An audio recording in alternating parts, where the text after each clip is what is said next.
Larimer Regional Opioid Abatement Council meeting. I have heard from Councilor Black that she is unable to attend, so she is excused. We have Trustee Mason online and anyone else online that voting record-wise. Trustee Mason. Trustee Mason, welcome. We do have a quorum, so we will get moving right along. Our second item on our agenda is public comment. Do we have anybody that would like to provide public comment to the council?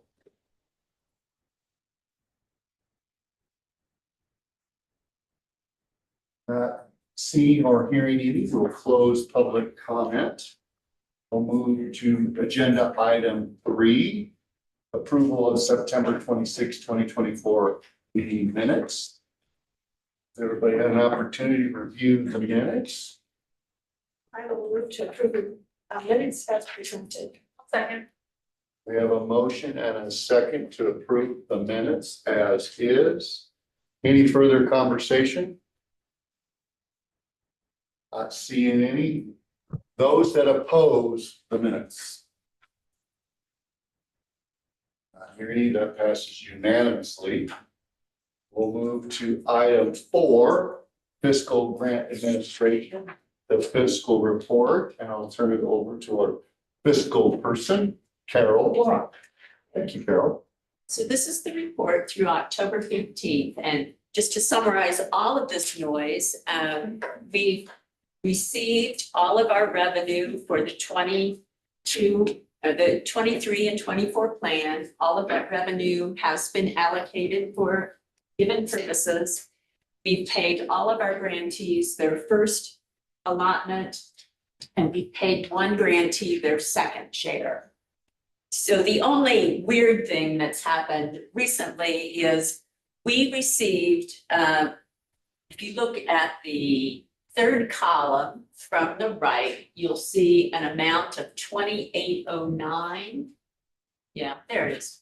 So this is money that just came to us from a settlement, and it came to us directly. It didn't come through the state. So according to the state, we have to spend it for the same purposes, the Exhibit E purposes, but we don't report the expenditures back to the state.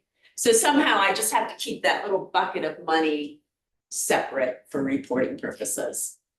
So that's it for the fiscal report, unless there's any questions. Any questions?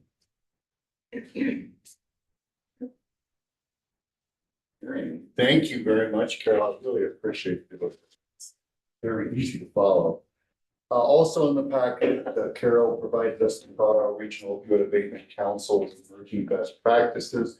Any further comments on that, Carol?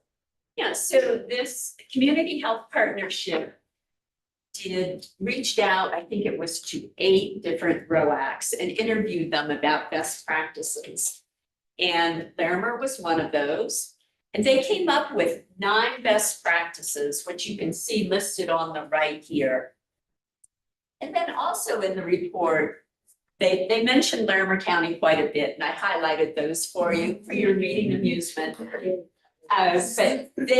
there were a number of things that they said were really effective. And these were things that this ROAC had done successfully. And one of those was having health department leadership and support. They found that that was really important. And then also effective collaboration in meetings. Apparently some ROACs are really having a hard time kind of coalescing and joining their voices together. And this is something that we've done really well under Tom's leadership. Also transparency of meeting agendas and recordings, which of course Liv is the one that does that for you all. They also pointed out that it was really important to have the lived experience members, which we do have. And then one thing that we have been struggling with as a group is the whole idea of should we do a broad RFP or not? And actually, according to this report, the more effective councils were doing sort of a targeted approach. They were looking for the gaps in their community and then approaching those organizations that could fill those gaps rather than just putting out an RFP and saying, you know, just tell us what you can do in this space. So I thought it was really good and confirming to know that this group was following through with those best practices. I don't know, I know Jody was involved in this as well. I don't know if you have any other things you wanted to share. I think what I took away from what their questions and what we learned is that, we came from a really good foundation of already having done a lot of this work and have kind of a landscape view of what we have in the community and already built some of these partnerships and collaborations. And I think because of the 2018 master plan in this building and networking, we've built up a lot of resources a lot of communities do not even have beginnings of. And there are already partnerships and collaboration that we were fortunate to build upon. And I think, you know, talking to a lot of my colleagues across the state through this process, they, you know, they didn't have that, so they had to start from somewhere and get a good landscape. So I think we also have to be grateful that we had something to work from, although we are in the same position. But I do agree, you know, Tom and I work well, Beth, all of us have been, the whole council has been collaborative, listen, be respectful. We all have the same kind of vision going forward. And I think, and I think it's really important that we recognize that and just kind of be grateful and don't take that for granted, because we are moving lots of good things forward and getting some great results. So don't want to take it for granted and also do what we can to even improve upon it. You know, one thing I think, even with us having 3 members of lived experience, some of them, you know, that's another challenge for some folks is how do you bring those folks in, and some of those region ROACs have more than one county and so municipalities. So I think that also is something we should be grateful for. But I do think it's great that we all kind of talk and share best practices and ideas. I've been wearing a little bracelet made from one of those ROAC members from the Eastern Plains County that she does the ear acupuncture for all this. So so I think there's a lot to learn from that. One, I was actually having a conversation yesterday, one thing that I wanted to talk about where, and I hope this is okay to start this here. You know, Dr. Leslie Brooks here at Stone Health Partners is an expert in this field, and I don't know who was supposed to be our, they've had some changes. I don't know who's supposed to be here at the table from, or who was supposed to be our kind of medical expert advisory. And I know we have a list of advisory members. I just haven't had time to go back and check. I mean, her office is right there. And she is, you know, she's connected to the state and she's renowned for her expertise. Oh, is she back here? She's like, yeah. I would like to invite her to come up here and sit. I just feel like she's maybe an advisory member that we haven't, I didn't know if we wanted to think about adding another voice because she is held, you know, in regard. So I don't know, I mean, she's here and I think she'd be a great person to lean on, to asking, is this a really good practice or best practice? And I don't know if this is the right spot, but I do think that's important to have someone at the table who is a medical expert in some of these treatments. And then also, you know, we have pushed hard on the data, and we're very fortunate with having Dr. Jargles. Others that and the work that Dr. Director who's also done in the health department, I think we have just had the right pieces coming together.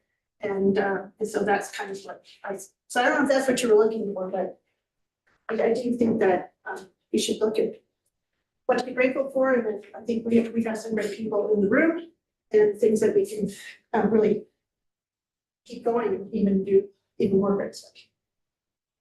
Thanks for sharing and others. Trustee Mason will make sure that not missing you. Yeah, no, all good here, Chair. I just want to say thank you for the council for providing this report. Very, very thorough, and it was great to see Larimer County mentioned a number of times in here. So just thank you, everybody, for the collaboration. Thank you, Trustee Mason. I would share it's fortunate that this goes back 15 years with the foundational work of all of our partners, and many of them get back from that time. And so that foundation has helped us with this. So we're very fortunate. I talked to my colleagues around the state that do not have that, and it was much, much more difficult for them. It was just more of a challenge, so we're lucky and we're blessed, and we take it seriously, and having this facility is, another piece of that as well. So, but thanks for sharing this, Carol. I think that there's some other pieces in there that we could take away from too. So from other ROACs, that I think is very valuable to hear that. All right. Moving along, Region 2's 2025 funding allocations. We got this really exciting email from Carol, Commissioner and I did, that, hey, we're going to get more money than expected. And that was an exciting email. Carol, thank you. And we have our Deputy County Attorney and the attorney to the ROAC, David Arrow, here to explain to us the amount and why. Good afternoon. Can you hear me? We can, yes. Good. It basically amounts to 2 settlements that came through that are now able to be distributed. I know we've had some conversations in the past about how some of these additional settlements are coming online. This was the result of 2. One was Publicus Health. That's a marketing company that marketed opioids for Purdue Pharma. They reached a $350 million national settlement. About 5.7 came to Colorado. And so that was part of this additional increase that wasn't previously anticipated. And the next was Endo Pharmaceuticals. They reached a $465 million national settlement, and that's about $7.5 million to Colorado. So those 2 together then distributed out through the various percentages for state, local entities, and regions. That's what accounted for the increase in the regions funding. These were, and I reached out and confirmed this with the Attorney General's office. These were one-time payments. They were lump settlements from these 2 entities. So that's in part what made it increase significantly, because they all came in at the same time. We have a couple of other settlements that could come in next year or years down the line. It really depends on how they play out. Many of you may be familiar with the Sackler family. That had gone up to the Supreme Court, and there was a technical problem with how the releases were issued. So that settlement was starting over. And then there's also the Kroger settlement that they're hoping to finalize. If one or both of those can get completed, that will inject some more into the anticipated funding in the future. But for now, this was a one-time addition. We also have a few other defendants that we've added to our lawsuit. Once those come, if they reach any sort of settlement or resolution, those could bring up some of the funding in the future as well. But that will take some more time, as we're just in the process of adding them this year. Thank you, David. Any questions for David? David, what's the total amount that came to Region 2? I believe it was about 700,000. And Carol probably already has that plugged into the high purple number, the 2,802. We were at 2.1. Right, okay. Oh, did you ask for the total amount or the additional amount? The additional amount. Yeah, okay. So when this group met in August, we allocated the 2.1 million, knowing that the actual amount would be a little bit different. So at that same time, the group also came up with percentages. So if you look at the second column from the right, you'll see the percentage. So I just took that percentage and multiplied it times the new amount, and that's what we had talked about doing when we had. So that far right-hand column is that 2.8 allocated out according to what the group had talked about in August. And as we talked before, that can certainly be adjusted. But it just gives you a starting point of the buckets and the allocation amounts. And this chart also shows what was allocated in 23 and 24 and who the grantees are, just for reference. Great graph, by the way. Thank you. Carol, can you confirm that my memory is still working? The increase was slightly over 700,000, correct? Right. Just take a moment, Mr. Chair. Yeah. Not because there's multiple counties and other regions. I mean, sometimes they have to hire staff to do this work and to coordinate all this and to come up with these graphs. I want to just shout out to Carol and David and Liv and John and Carol. It's really fantastic. I don't take for granted that the county, I don't still think charges enough for administrative services, but think about the expertise in this room. Carol's got 30 plus years in this fiscal stuff, and David is one of the original attorneys on this lawsuit. This is invaluable, measurable expertise and work, and then having staff help work on some of these charts and helping us kind of wrangle this. I as a commissioner, put on my commissioner hat.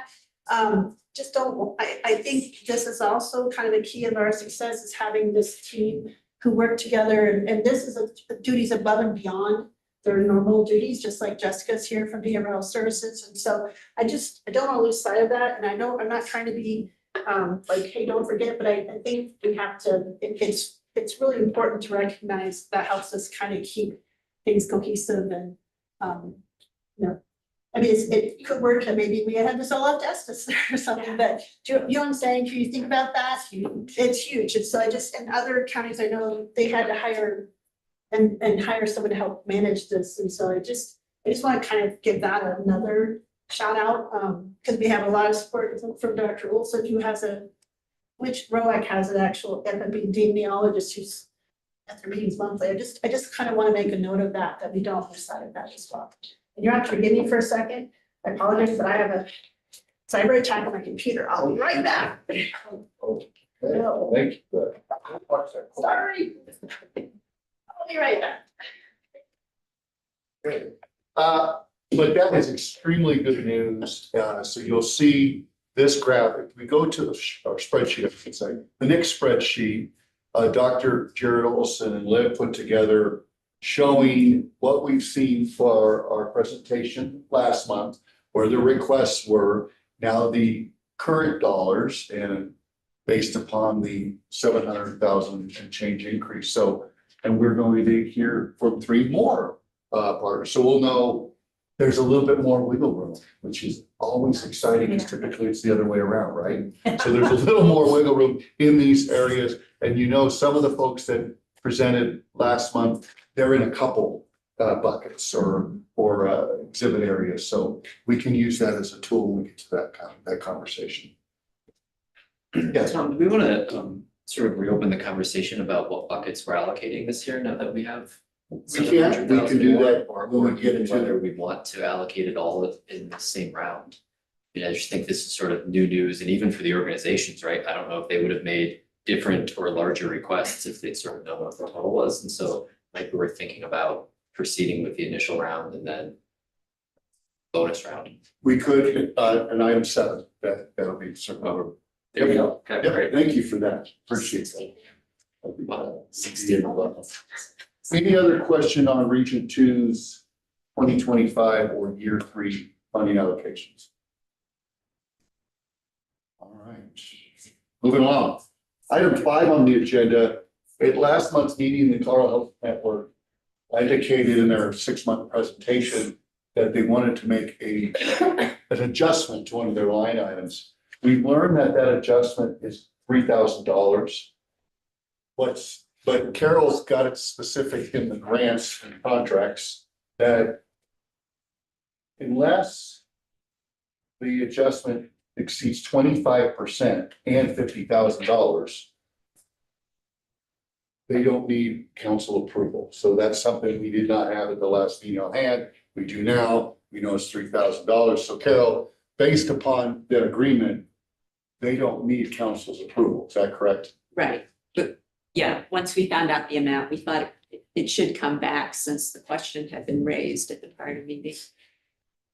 Yeah, I think it's nice to know, you know, that those adjustments have been made, but definitely.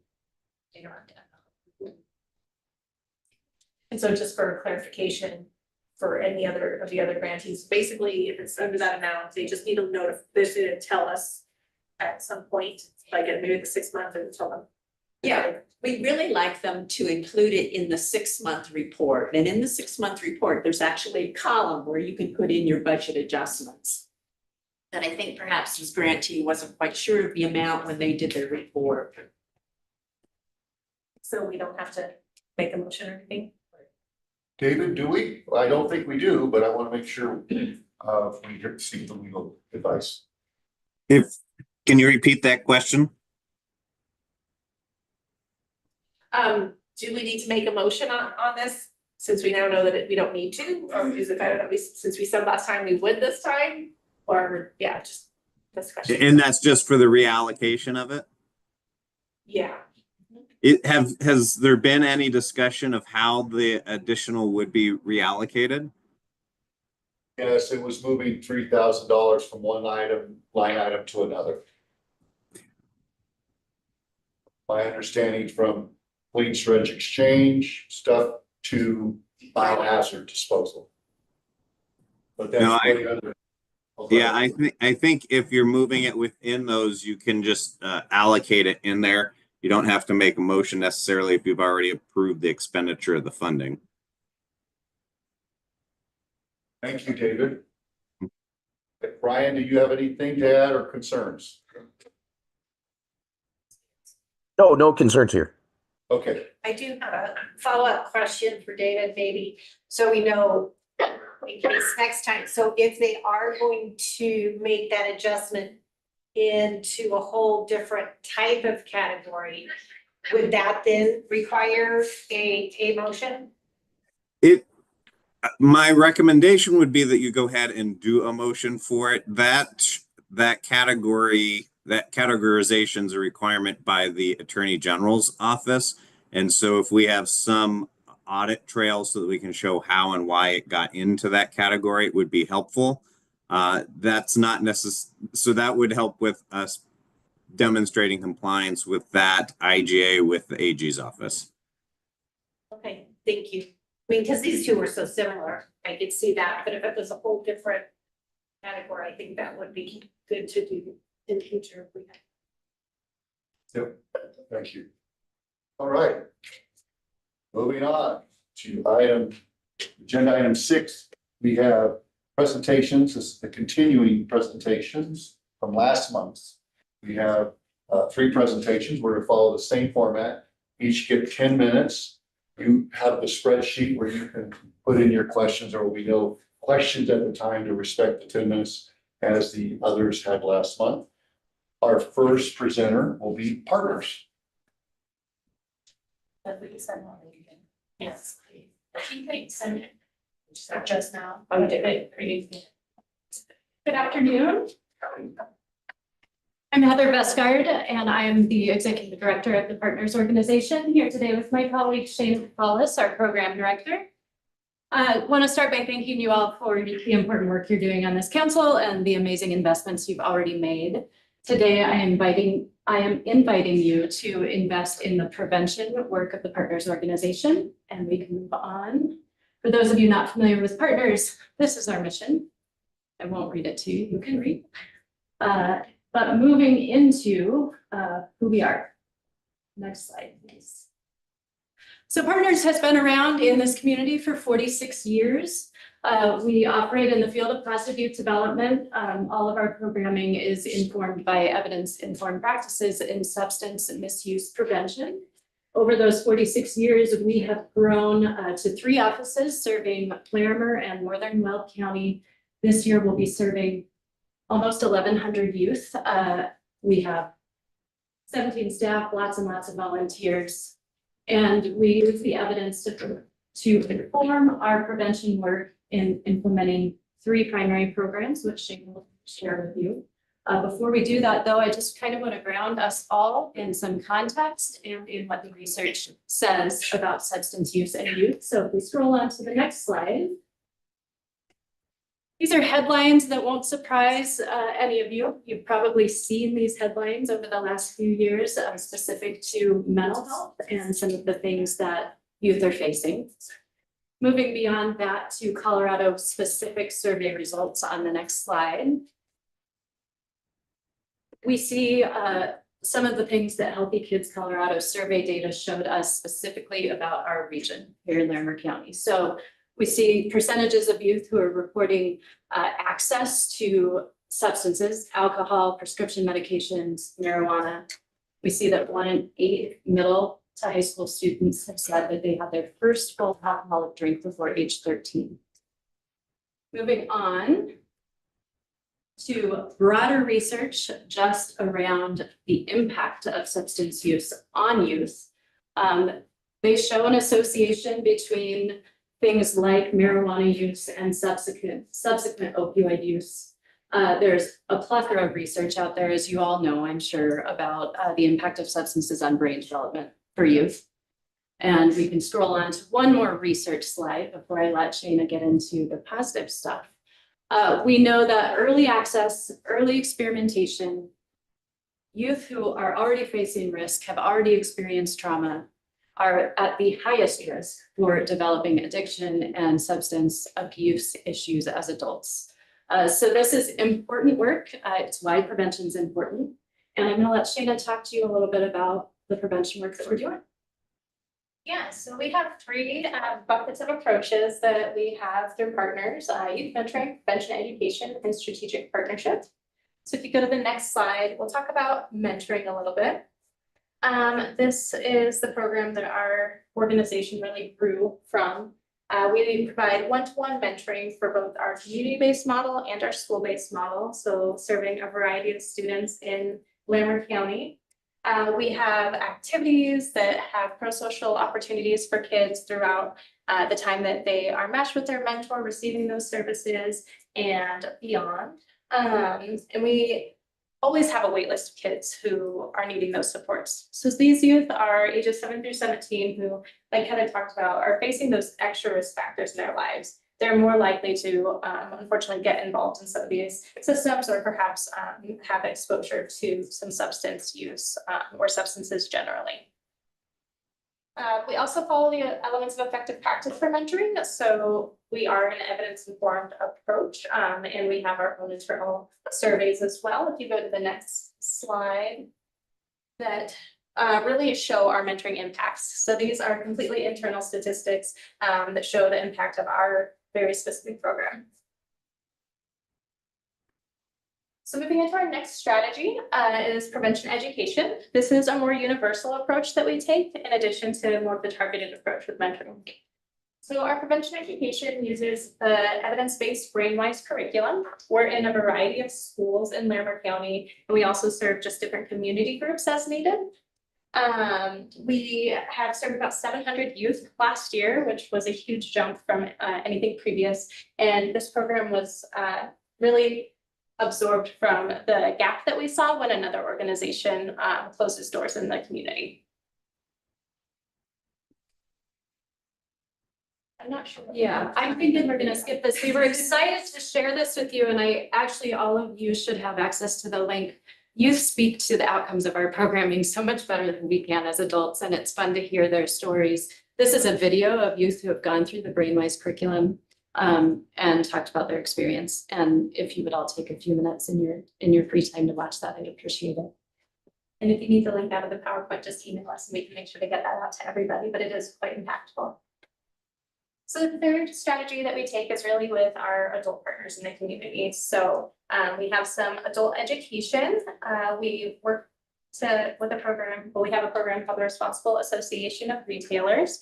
And we're really working with retailers in the alcohol and marijuana industries to ensure that that access that we talked about before that can lead to substance use disorder earlier in life, making sure that that access is limited. So making sure that youth don't have access, making sure that people aren't overserved or using irresponsibly.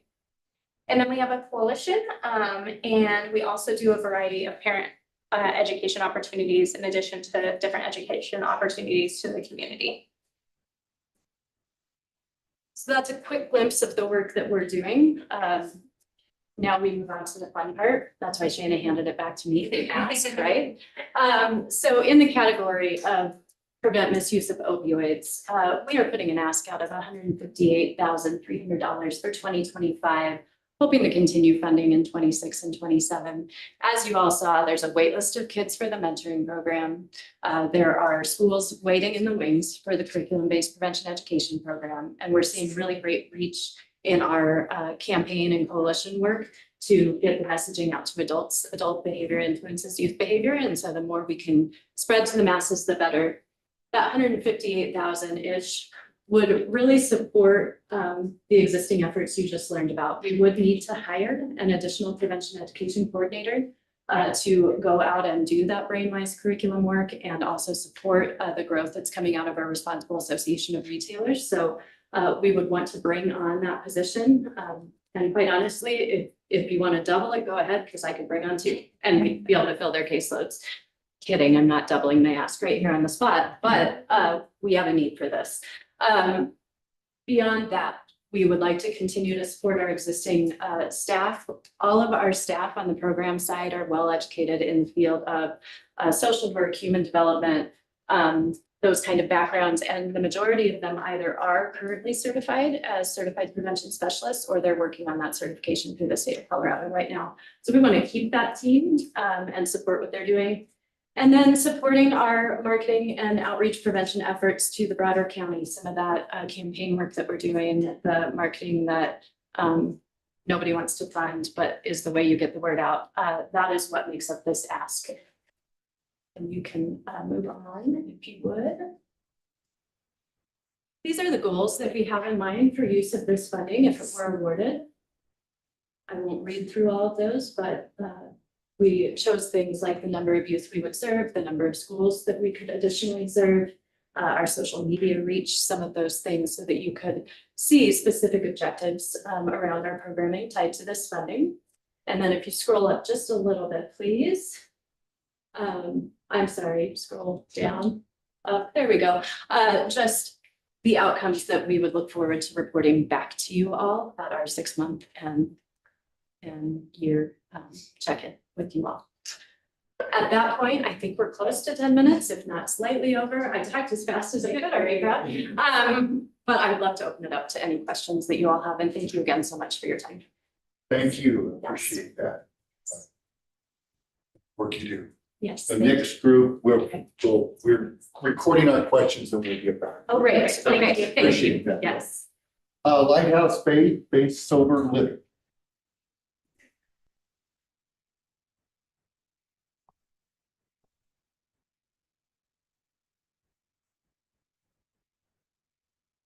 Welcome.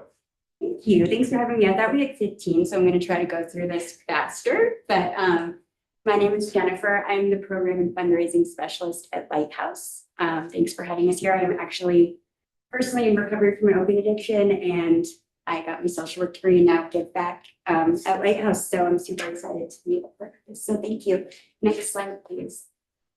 Lighthouse is the largest and longest running sober living community in Fort Collins. We house 50 men, 35 in our main house, and an additional 15 in our graduate houses. We've been around for 14 years, and we've provided supported sober housing, utilities, food, and in-house recovery services for over 1,500 people, an average of 125 annually. We have a high success rate. About 82% of our residents finish our program sober and move on to permanent housing. Next slide, please. We incorporate the social model approach, accountability, responsibility, community, peer-to-peer connections, and mutual aid are huge. In a house of 35 men, you're never alone. There's no isolation. You always have connections, people to talk to. And then the unconditional love and family-like atmosphere. Staff is always there to support. We literally come in on Christmas Day and open presents with our residents. We're there on Thanksgiving. They are our family. So that's a huge part of our program. Next slide, please. A little bit about what we offer. We have in-house group recovery meetings 7 days a week. We have 4 certified peer support specialists that are part of our program. They graduated our program. They still live at Lighthouse, but they've been certified and give back. They do one-on-ones and they do weekly group activities like camping, fishing, group sports. We have 4 staff members, all with lived experience. One has gone through the program and is in-house, and so they have support 24/7. And I personally help with employment assistance, resumes, educational planning. I've helped 4 guys in the last 2 months apply for Front Range. They're going to be starting next semester, so that's exciting. For financial classes, I help apply for benefits, disability. We're low barrier, high access. We have first month scholarships. We currently have 20 for the year, which is not nearly enough, but it's let us get 20 more people in that wouldn't have been able to otherwise. We're available to answer calls, do intakes, interviews. We intentionally use Zoom interviews so that we can get people straight to us after release from prison or jail so they can do their interviews while they're still incarcerated and then have an acceptance and come straight to us, reducing the risk after release. And we have low program fees, $750 a month. Next slide, please. Real quickly, we partner with a lot of other organizations. Longview, Murphy Center, Homeward Alliance, Harvest Farm, and Larimer County Food Bank and Sprouts to supply food at no cost to our residents. This is the one I'm very excited about. I personally used MAT medications in my recovery, and I've been a big advocate for a change in our medication policy. Starting in January, we are going to allow full access to MAT medications and other medications for co-occurring disorders. So that is a huge step for Lighthouse. Long-term use, we're going to educate, we're going to reduce the stigma. So we're super excited about that. Sorry, next slide. A little bit about why the medication policy matters. Other sober livings in the area have pretty restrictive policies, as I found out when I was trying to find places to send people while we're waiting to start this policy. So we're going to be one of the only sober living society from Harvest Farm that's allowing that. So it's pretty exciting. Next slide, please. Here's our list of program needs. I'll go over them real quickly individually. Next slide. We'd like more scholarships. We'd like to at least double our first months to 40. We do have some residents that get vouchers from parole, so we don't need them for every single resident, but most people need them. So that would be very helpful. And we'd like 80 non-first month scholarships. It takes a while to get acclimated, to get a job, to save up, to pay another month's fees. So that would be super helpful for our guys. Next slide, please. We'd like to establish a full-time intake specialist and community resource navigator, someone to intake, assess needs, help our guys get connected, help them with what we can do and refer them out for what we can't do, get them transportation to appointments, things like that. Next slide, please. Training and development. So a lot of our staff has lived experience, but not all of them have a formal education. We would like to train on trauma-informed care, diversity, equity, and inclusion, especially for our leadership, who's part of our program, kind of leads the crew there now. So that would be great for everybody. Next slide. And then we'd like to train and certify one more peer support specialist to work with our graduate houses. Sometimes those residents get disconnected when they move out of the main house. We'd like to keep them connected. They would give 5 hours a week, and we'd like to supply a small stipend for the peer support. Next slide. And finally, some renovations for our new location. We moved last year. It was very hard to find a house for 35 men, but but we did it. And there are some areas that could be improved. We've been working on it, but we need a dedicated UA area, some renovations to bedrooms, things like that would be super helpful. Total request of 155,500. Thank you. Well, thank you, appreciate that. All right. Last one is the Red Point Center. And we have information on, right here, everyone. It's provided at the end as well. Thank you and welcome. Hi, thank you. Thank you so much for having me and taking the time today. My name is Taylor Cole. I'm the Executive Director at the Red Point Center. We specialize in intensive outpatient programming. We currently have 3 locations, one in Glenwood Springs, one in Longmont, which was our flagship location, and additionally here in Fort Collins. A little bit about who we are. We're locally owned and operated. So one of our owners is our CEO, Donna Hagenbert, and our other is our full-time medical director, Dr. Honor Ashbaum. And I think that's something that makes us really unique, is most intensive outpatient programs don't have a full-time medical director on staff, and she does see clients out of Fort Collins and Longmont, not as much in Glenwood. Just a little overview on levels of care. So as you all probably know, there is detox, which is more medical, than residential, which is where you live at a facility without access to anything. And then there's outpatient. So we have a full continuum of outpatient care, meaning that our clients are either coming out of residential or want to try to see if our services can be enough for them prior to going to residential. I'm going to talk a little more specifically about our Longmont location because the intention is to mirror that here in Fort Collins. So in Longmont, we have 2 sober living homes. All of our sober living are CAR certified, which is the licensing body of the state for sober livings.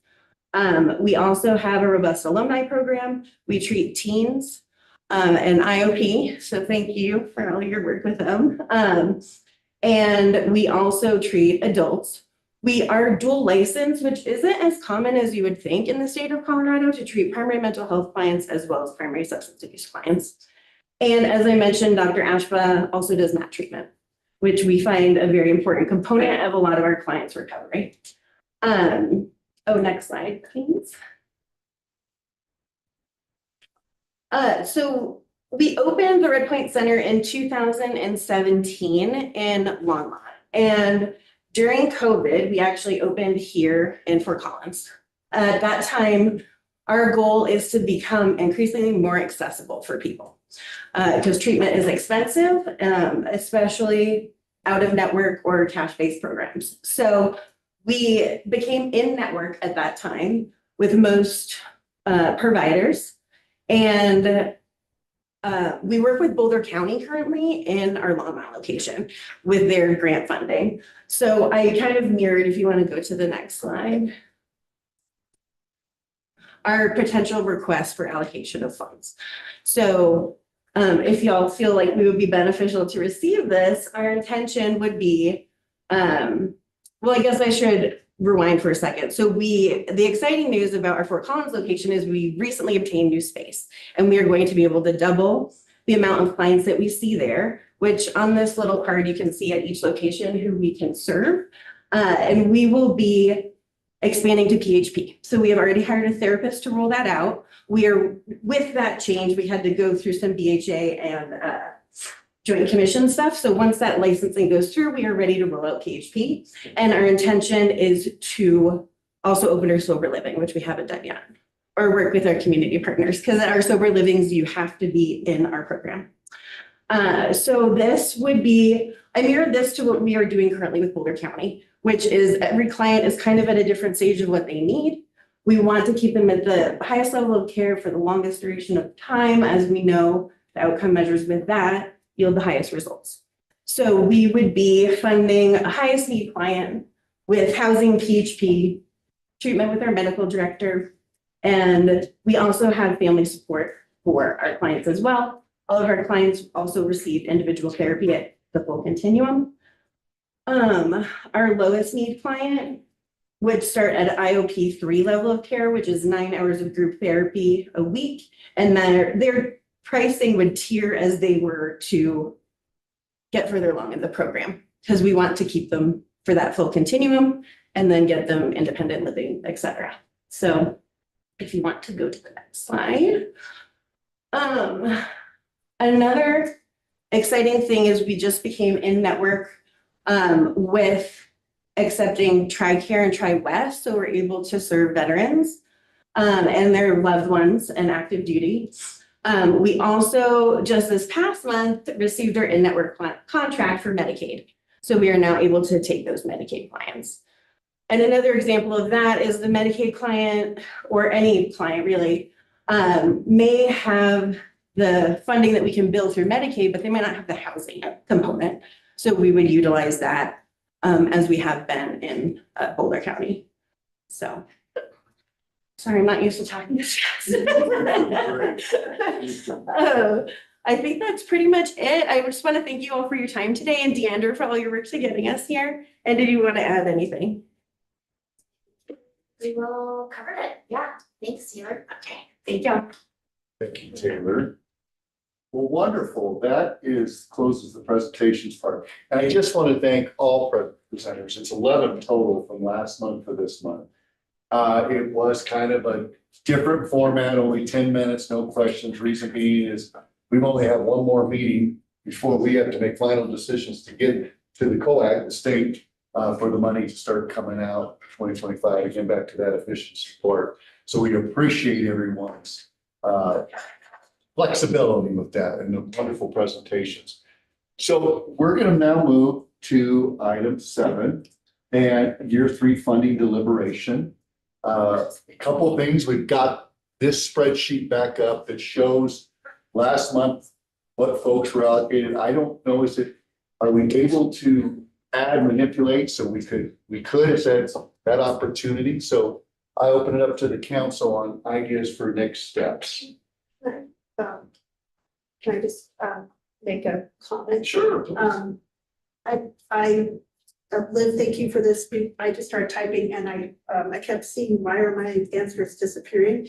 And I think I wrote on the wrong one and I did too. and so. I wrote on Tom's. I just realized. And I it realized just I now. don't think I was writing on mine. I think I was right. And so all my answers, I think, kind of got, and I see someone wrote on mine. And so that are not what I wrote, so I lost, so I'm not sure where my questions went, and I'm hoping, because I kept saying, wait a minute, what happened to my stuff? So I don't know what happened, but just so you know, I didn't realize, I kept thinking, what happened? Wait a minute, where'd my question go? So sorry, you organized it so well that I let them know alone. no, Sorry. I'm like, wait a minute, Did since you Tom, do- did you do something?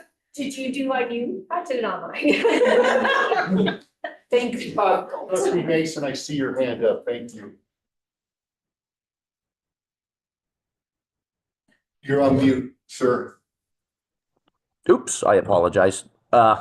Just a couple things here. I think my recommendation, just from looking at this as kind of an overall holistic thing, and with the grantees that have already made some requests and that sort of thing, I think I would recommend moving 2%, which is about 60,000, from the H9 harm reduction category in order to provide 1% for full funding of G9, which is CSU's request for school-based and youth-focused education.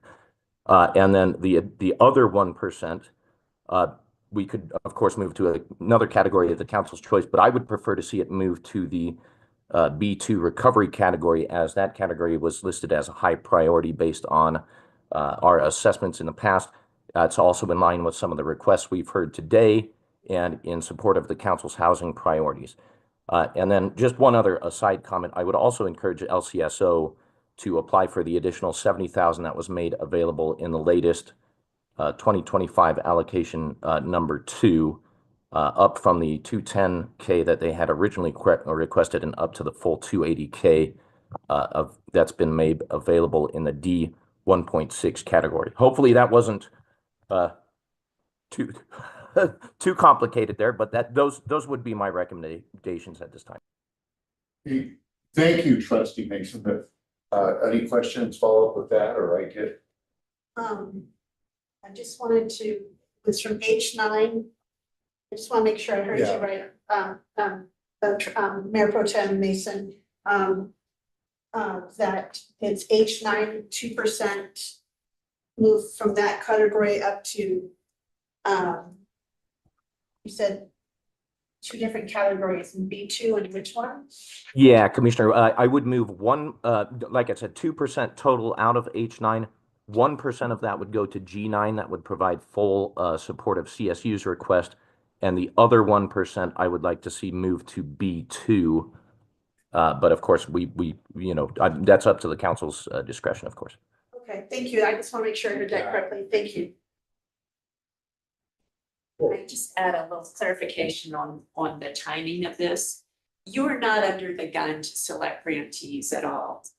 Okay, You good. came up with a base allocation. I've entered that plan in. So you're not in, you don't have to rush. You can take your time, but it's good to move along, of course. Thank you for that clarification, so. So is this, if I might, Mr. Chair, sorry to start talking. No, go ahead. I'm still back up in the mountains looking at their wildfire fire thing. So, this graph is what we saw earlier, that was the purple. The graph from before that had the percentage that you had increased, so those numbers at the 2025 funding, that is the number 2 column that is there. Is that correct? Okay, just want to make sure. That's a great question. And That that is- is currently what has been submitted to the state, to the AG's office. This has been, So it took, as long as that totals the 2.8 and lives as it does, so. so. Really, Trustee Mason is asking just to move some out of the H9. Right, yeah. So that would be, I don't know, that would make that 8%? Is that what you're saying, Trustee Mason? I'm sorry, can you repeat that question, I Commissioner? apologize, Mayor Pro Tem. Do you wanted to move H9, 2% to make it 8%, in that right-hand column? And move one of those percentages up to G9 to make that 8.5%, and then 26% for B2. Is that, I'm just looking at the percentage and not the. Yes, numbers. yes, you're exactly correct, yep. Okay, great. Yeah, thanks for the clarification on that. Any other conversation? Folks like that idea or have more questions for that? Is that okay? Pro Tem, I'm assuming you're proposing that be adjusted. Yes, absolutely. I'm wondering if we don't have to make it, do we have to make a decision on that, those added funds of what category? Or can that go along with waiting maybe until we decide what it is that we want to fund and then look to see where we're short? I'm wondering. That's a great question. Yeah, you don't have to make any, so when the allocation was done in August, what was said was, we don't know if that 2.1 is the exact right amount. So we have the percentages. And so once we knew what the right amount was, I just took those percentages and applied it and submitted that to the state. So the state already knows you intend to spend all of your money and what your plan is. And you can always amend that plan, but you can do that anytime. You don't have to do that by November or anything. You're set. as Because far that as that was goes. already, that was due before we met today. Right. So that's already been, so we've already submitted our plan, so we'll get our money, but Right. we're also gonna get this other money on top. If that's all, for the total amount, you've submitted your plan. Okay, For the 2.8 million. For the 2.8, Okay. you're good to go, okay, just based on what using the same percents that you used for the 2.1. Perfect. So so I'm thinking back that additional areas. We had the conversation, that was brought up, and I'm not trying to be specific, but I'm wondering if we need to pull this out, and put it in another category. It was brought up and suggested by one of the grantees in their presentation, and I think we talked about pulling out the metrics from DU Butler out of that and put that in, that 75,000, and having the ROAC engaged in that contract. And I think that was a suggestion from the grantee. I also thought that was a great idea, and that eliminates kind of any gray areas. Is that the way to word that? And then also puts that under our ROAC thing. And so I wanted to see how the council felt about that, but that would be 75,000. Oh, there it is. And pull that out, put it into, I don't know if it's administrative costs or what, but specifically call that out, pull that out, put that into continue that work, because I think that is really important work, and it aligns with what the state's doing with their website. So I don't know how the council feels about that, but if we should, I think it'd be nice just to pull that out now and put it into that category, so we know that, so we can continue that contract as well. Yeah, I'm glad you brought that up, Vice Chair. We from the last meeting heard that, so we're showing that kind of in yellow, pulling that out. And if I'm correct, Dr. Copeland, you mind coming up here, and because I don't want to say it wrong. And then I think it's that category, correct? Or are you just pulling it out right there? It remains in the same category because it's a similar use, but it is, I did highlight it there that it could be pulled out, but without having to reallocate it to another bucket, right? So you wouldn't necessarily, if you were happy with that numerical allocation, you could just simply issue 2 contracts. Thank you. That, Yeah, that's what I wanted to kind of address and deal with. And so I don't know when the other contract was at, for a year or for a certain work or scope of work. Do we need to have a separate contract then? I'm looking at David now to that work. Since we're pulling that out of the other grant application, and what does that look like if we're going to, I don't hear you names, but we're going to address that as the ROAC and can, I'm assuming we can do that. So. If I'm understanding, and I apologize, it's hard to hear some parts of the questions come through. If I'm understanding the question, it's where can or should you place it pending a decision on what you want to do with it? I think it's more about the contracting, David. So I guess the ROAC would need to do a contract with the Butler Institute to do the same sort of work. And so far, we've only done grant agreements. We haven't done a contract like this. So it's a little bit different, but I'm assuming that it would be basically the same. We have to Correct. scope service and. Correct. And that would be a pretty simple process. It would look very functionally like the grant, but it would have terms and conditions that we set up. And then it would, depending on how we want to structure it, allow payment as that work is being completed. But yeah, that would be a pretty straightforward, simple process. The council could approve a proposed contract if that's the route that you go. And then we would just execute it just like we were the grant, but it would likely use one of our standard professional service agreements.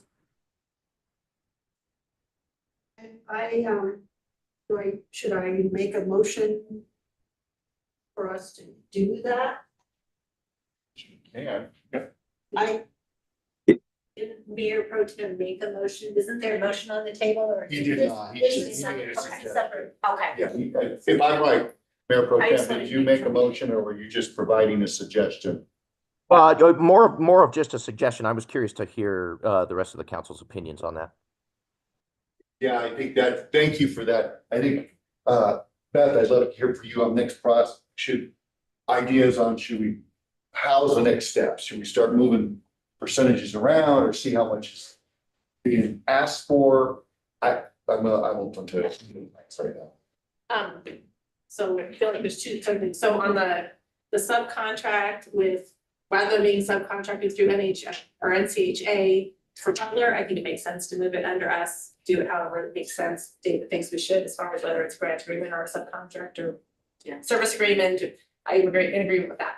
On the other thing, process wise, I feel like we're getting a little ahead, talking about where funding should go right now, changing things until we haven't even been able to ask our questions yet of the proposals. I know some of us at least have put questions into the document provided and would like to kind of discuss those proposals before we start, then that way we know kind of where we're leaning, what we're wanting as far as in terms of what we want to fund, and then go back and look at our buckets and see where they fall, and then whether or not we have to shift any of the percentages. Okay, yes. So I agree, we haven't even got those, as far as I know, we haven't got all the questions, answers back to our questions, but the reason I wanted to move on this was then we know that one ask was less.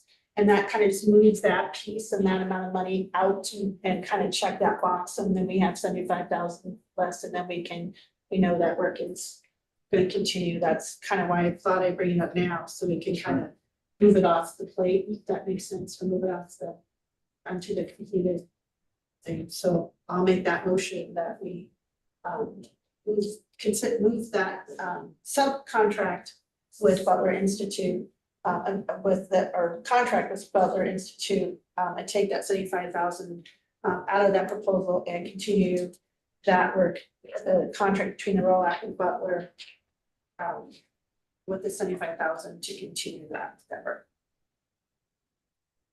I'll second. We have a motion and a second, further conversation. Can I ask a clarification? It's if I'm hearing it correctly, there's going to be moving of 75,000, and then you'll want to have a contract that is completed regarding whatever that service would be. There's not already an existing one, correct? Correct. So There's agreement and separate contract that was in the previous grant award with NCH. NCHN. NCHM, that they were doing that work, and we have been working with them, and this is to continue that work, but through the ROAC and separately from grantee. And doing it for us. With that understanding, my suggestion would be to do the motion to move the money to whatever category that you want it to come from to pay that, and then direct staff to go ahead and negotiate and finalize a contract. Then we can bring it back for the council to approve it. Since we don't have it right now, we don't have a contract to approve yet. So I will amend my motion to be exactly what David just said. But we're not planning yet. Right. Yeah. So, but 2025. for 2025, and specifically to ask David to move forward. And that would move this and move that money to J3. Yeah, I think if you're pulling it out of NCHA, is that right? I'm getting network and alliance mixed up. Yeah, I know, me too. That's why I was like, my brain would like freeze. So it will not be done, but it's still in the same J3. Is that correct, Jared? I believe it fits under this category of infrastructure and staffing in government or nonprofit agencies to support the cross-system coordination. So And was, I don't feel personally that the council needs to reallocate it to another bucket. However, I'll leave that up to you. okay, Yeah. so it stays in the same bucket. We just we're directing staff to write that contract and to do that ourselves. So that's already confusing. You want me to Say restate? the friendly amendment or whatever. Yeah. So basically for 2025, taking that 75,000 that we previously put in contract with NCHA to do the data and analysis and evaluation work that Butler Institute's doing, and shifting it from a contract within NHSA to the ROAC for 2025. For the ROAC For the ROAC to have direct, the Butler Institute would not be a subcontract with NHSA, we would contract directly with Butler Institute to do the data and evaluation. Yes, For the ROAC. I accept that from the amendment. Good. We got it. Any further conversation? Okay. I'll call the vote. All those in favor of that motion, please signal by aye. Aye. Anybody opposed? Good, that motion passes. And Jared, if I'm, just to be very clear, so you've got it in the grantees included in this for 2025 is NCHN, NCHA, and the Butler Institute. That total is $60,000. $68,000. $600,000. That was the previous, Old number. the previous total. We scroll up a little bit. That's the previous total. The current total for the 2025 funds, the 700,000 that's allocated in that bucket. That's the allocation according to 2.8 million that has been So we're allocated. not, The ask right now of those organizations that are in that category, NCHN, NCHA, and the Butler contract that we just split out, total $600,000. okay, sorry, that's what I meant. Okay, So can I go back to trustees Younglin's comment about about not, what we had talked about, but not having to hold that to kind of consider things or how Right. we want. Just to wait to divvy up the extra until we see where we wanna divvy it up to. I think it's kind of putting the cart before the horse at this point. No, yeah. Okay, go ahead, bro. Apologies. I just for some clarification from my thought process, just as far as that goes, really my intention was just to help clean this up a little bit so that yes, of course, I think we want to have that discussion as far as once we've got all the numbers at the table here. I just figured it might be easier to help clean up a little bit here because we know that CSU had applied for the 225K just in order to kind of make these things easier for the next meeting to, like I said, go ahead and move at least 1% out of the H9 category and move it up to the G9. I figured it would just make things potentially easier for us next time we take a look at this. Oh, because CSU's request was higher than the 210. They're 225. Okay, I see where your thought. Thank you for that. But what I am hearing, thank you for that, is I'm also hearing from a couple members. Let's do process first, ask our questions, see what the total allocation is first, then proceed with that next step. Is that the general consensus of the council? That's how I would lean. So how And I'm totally fine with that as well. Absolutely. So what I'm thinking is, we approve these buckets and so let me just, I'm hearing what you're saying, I'm trying to understand. So the numbers, the staff just increased the increase of the 700,000 by increasing those amounts in those buckets. So I just want to make sure I'm understanding. You want to go back to the allocations from before and keep the 700,000 in a separate bucket for a while until we think? Or are you okay with kind of the percentages? No, I'm okay with the percentages. We can always move them around. I mean, that's already been done for us. I'm just saying, I think we need to wait to see before we fine tune our moves. Okay, No, I think this was perfectly fine, just taking that amount and splitting it up. Makes sense. and then trustee Mason is asking about moving the percentages to allow, because he wants to work on CSU having the 225. Is that what we're saying? Or do we, or but is that already kind of signaling that we are going to? I'm totally fine to wait on moving those around. If we want to have all the numbers in front of us, I'm totally fine to wait on that. I just figured for next meeting, next time we have a discussion, that it would be easier if at least one or two of these things we could maybe kind of shore up before the meeting. I figured the CSU one was low hanging fruit because that bucket's only got 210. 195 in it, and they're asking for the full for 225. So I just figured that one would be real quick for us to do. But like I said, we can totally wait till next meeting if we want to do that. I'm fine with that as well. Okay, so clarifying a process so we can move forward. Is it the consensus of the council with the we're now talking 2.8 million.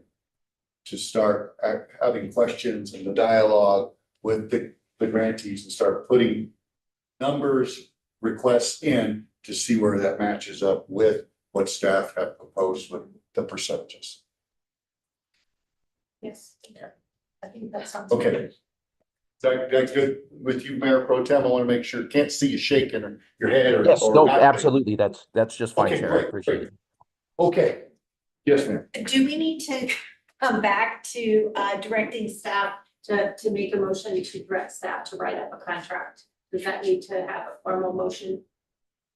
Between Butler and ROAC? Well, that's what we had.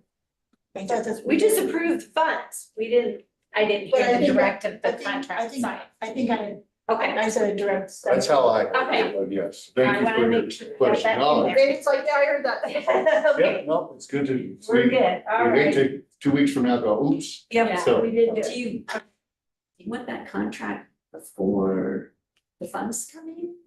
I guess, these are 2025 money, so I'm clarification on the timing of the contract.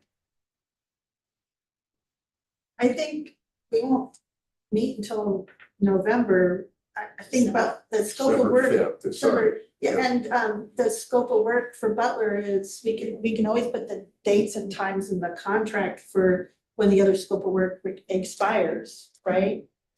Yes, I don't see any problem with that. If we could even just discuss scope of work between now and the December 5th meeting and then formalize the contract or write up the contract after that. But Yeah, I think it'd be good to get the scope of work that you want first and then put it in the template.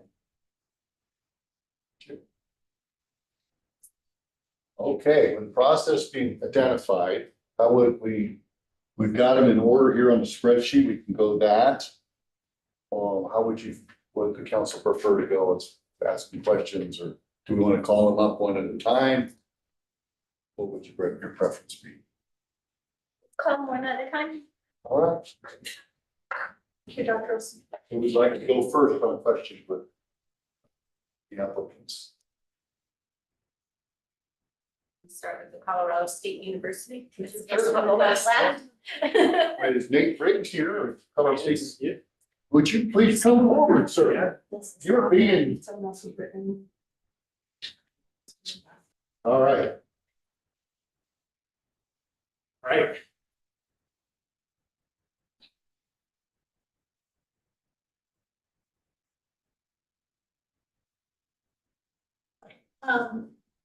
Thank you for being here and thanks for being at the state symposium. I was curious, I don't know if you shared in your proposal some of those research results. Did you? In the proposal? Yeah, the ones that you shared at the symposium. Not yet, no. Is that something you could just verbally share with this group here? Because I do think that's pretty striking. Yeah. And I'm just wondering if you could share that. Yeah, I may have when I presented a couple months ago, but yeah, so we are seeing significant decreases in depression and anxiety and significant increases in coping skills, school connectedness, and other skills in the young people who are going through the Blues program. So yeah, really happy with those results. We had four cohorts go through the program in year one, which is kind of a pilot year, and then now in year two, the school districts are deploying the program widespread throughout the school districts, and so we're going to see a lot broader reach in year two, and so we're still anticipating some pretty nice effects. I think the first time facilitators implement programs like this, it can kind of take a little while for them to get their implementation sea legs underneath them. But we were really happy to see that there were significant effects. There were 1/3 of the kids who went through the program went from diagnosable depression to non-diagnosable depressive symptomatology. So really happy with that too. And that's even with not all of the kids who were going through the program at baseline having diagnosable depressive disorder. So really happy about that. We've also run some relatively back of the envelope cost benefit analyses, factoring in the average cost to treat depression and the cost of the training. And on average, we're seeing about a $20,000 return on investment per cohort for this program. And so that is a return on investment that will continue to accrue the more and more of the cohorts that the young people go through the program. And so there's going to be a lot more cohorts going through it in year 2 and hopefully in year 3 as well. We are also going to be implementing additional programming. So we're layering on the implementation of the Blues. We're layering on other programs in addition to the Blues curriculum for the Blues program based on district identified priorities from our prevention scan that we did in year 1. And so I think I've mentioned a couple of times that we're going to be working with Thompson School District on implementing a program called the E-Checkup to Go in all of their high schools. That is a restorative justice approach. If a kid, say they get caught vaping in the bathroom, instead of suspending them, they go through this program as part of their restorative justice approach, and they'll participate in the social norming intervention on. If they get caught vaping, then it's on nicotine. If they get caught with alcohol, then it's the alcohol version of the program. And so we're working with Latino families, Latinx families up in Estes Park. We're going to be implementing a family-focused intervention in school. Well, this is the proposal that I'm talking about in Estes Park to implement a guiding good choices program, evidence-based family-focused intervention that takes place in the schools with families. And then in Hooter School District, they were really interested in serving the LGBTQI identifying student body, and we're working with the GSA mentors and training them in evidence-based approaches to serving the mental health needs of those youth. So. So thank you. I'm trying to kind of a couple of questions from there. Yeah. How is this, and I know the answer, but I just want to state this from how does the research show that this program is going to be preventive in substance use disorder, especially opiates, because that's what this money is for. And then secondly, we have some, and I'm really glad to hear about Estes, but in Cooter and Thompson, we have a couple of rural schools, mountain schools, like I was just up in Red Feather and those areas up here today. And Livermore and Wellington is a growing community, but considered, kind of maybe not away from resources. How do you think this is also helping them?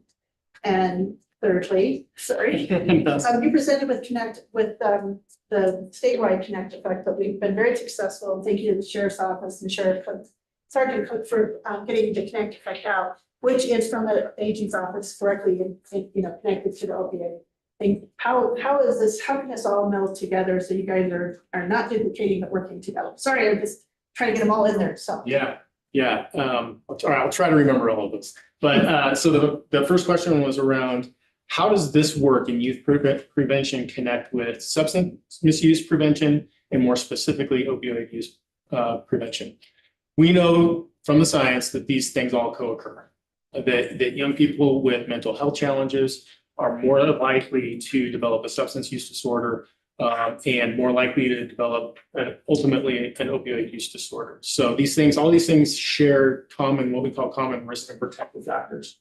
And if we can target those common risk and protective factors to these different downstream developmental problems, we can not only have an effect on mental health, we can also have an effect on substance use. We can also, and that's broadly speaking, nicotine, cannabis, and opioid use. So that's where how that all connects. The second question was around the more rural and frontier schools and Wellington, things like that. Yeah, we've been following the district's lead on which schools they would like to, or they have identified as those that would be early adopters in this approach.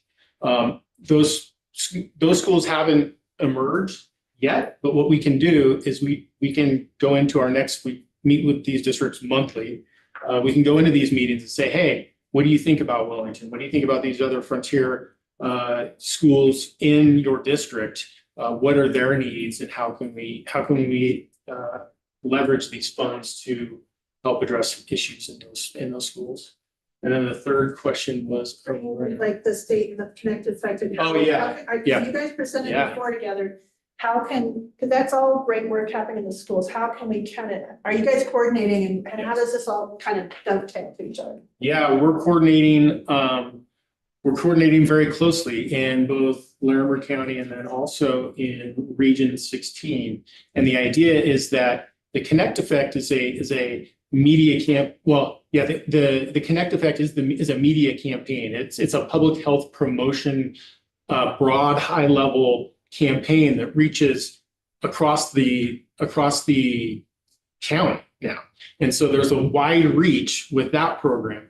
And then what we do at CSU is we go deep with schools and school districts and really roll up our sleeves with individual kids across the districts to really have that heavier touch, if you will. And so we got the broad information dissemination with the Connect Effect, and then you've got the skill building and the kind of that development with the programs like the Blues program and the Guided Choices and Checkup and all that kind of stuff. So it really does fit really well.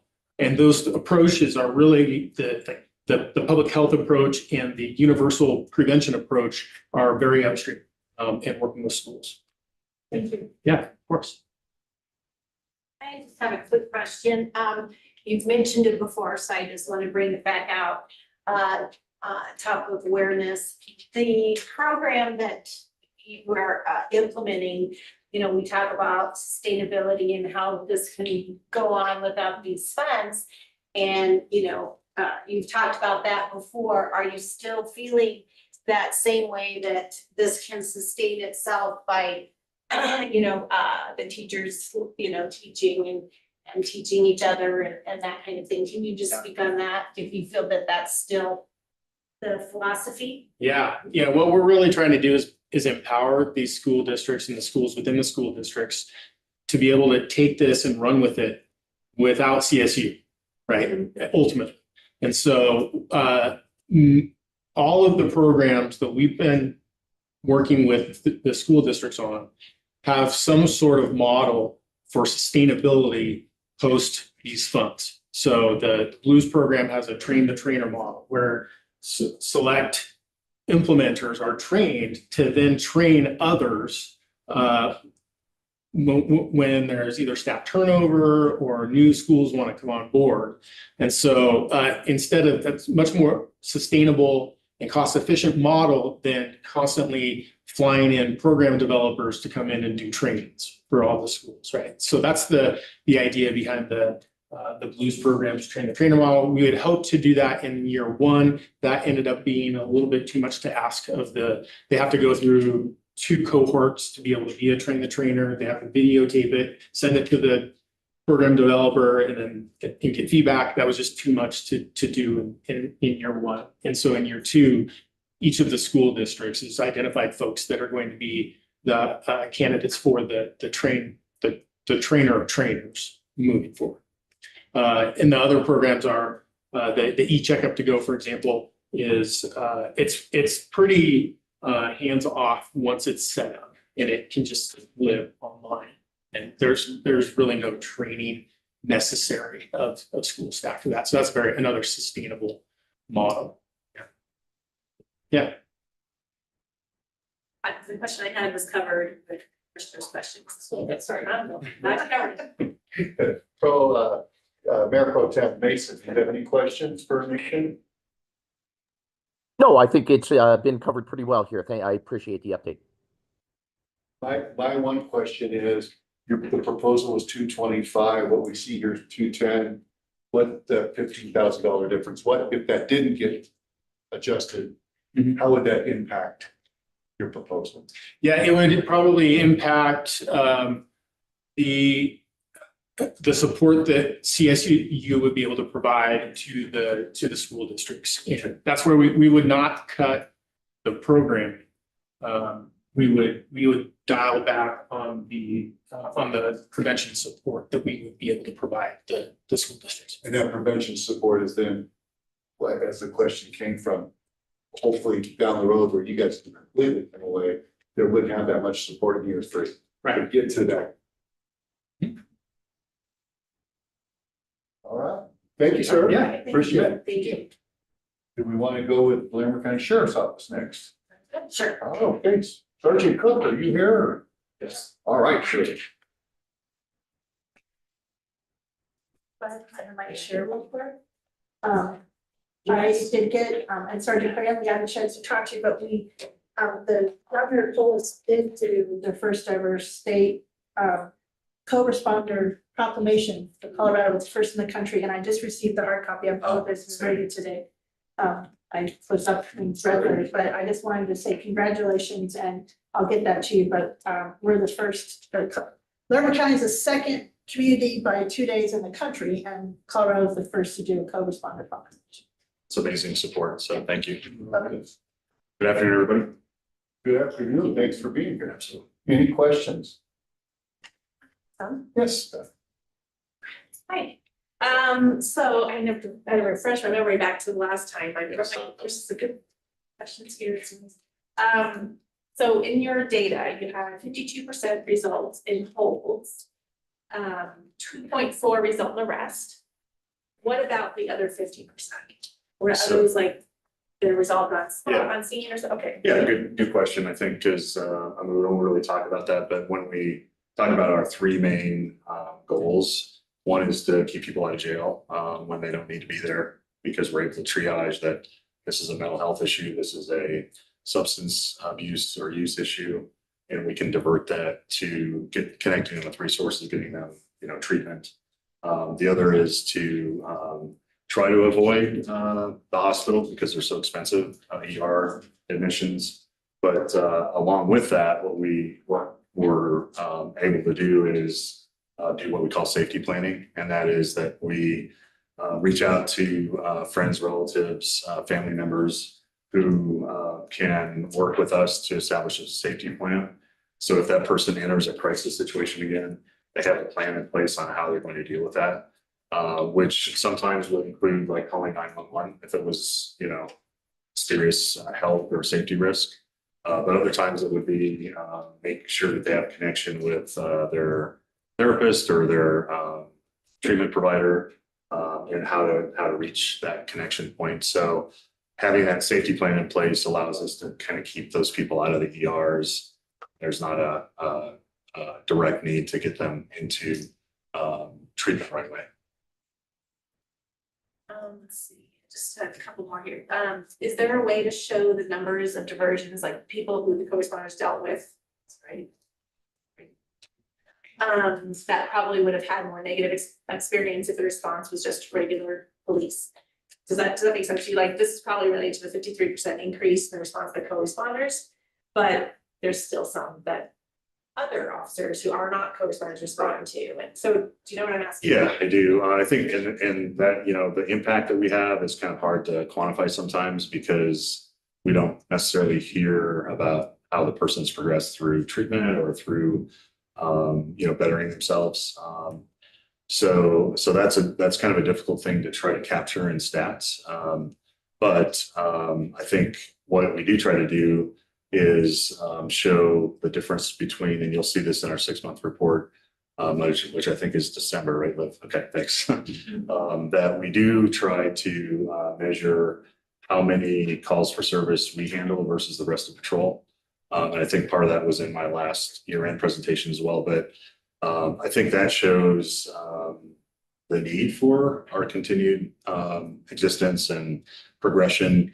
Because you're right, we don't have 24-hour coverage yet. What we do have is 7-day coverage from 7 a.m.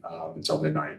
So I think that's a good data point question to ask. I'm not sure how we can measure it now, but I can also tell you that we're working with Emily Humphreys from Criminal Justice Services. They received the Lerma County Impact Grant Award this year, and they're working towards creating a very holistic and very overarching data collection system that we might be able to, by working with them to create that, we might be able to track some of that information. Unfortunately, I'm not a data analyst, so it's hard for me sometimes to understand the data collection analysis part completely. But I think we do have a lot of experts that are working on that project that hopefully we can further increase our ability to track that.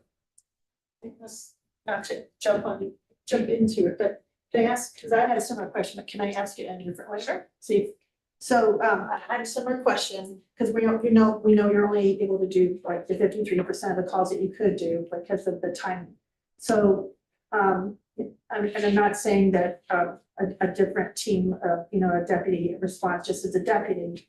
They will train, doing a great job. But if that person is encountering a mental health crisis and there's not a co-responder available, that deputy has some training, but not as much training as the co-responder unit. So if the same person and the co-responder unit didn't respond, but a deputy responded, is that person more likely to maybe be taken to incarceration or to the ER or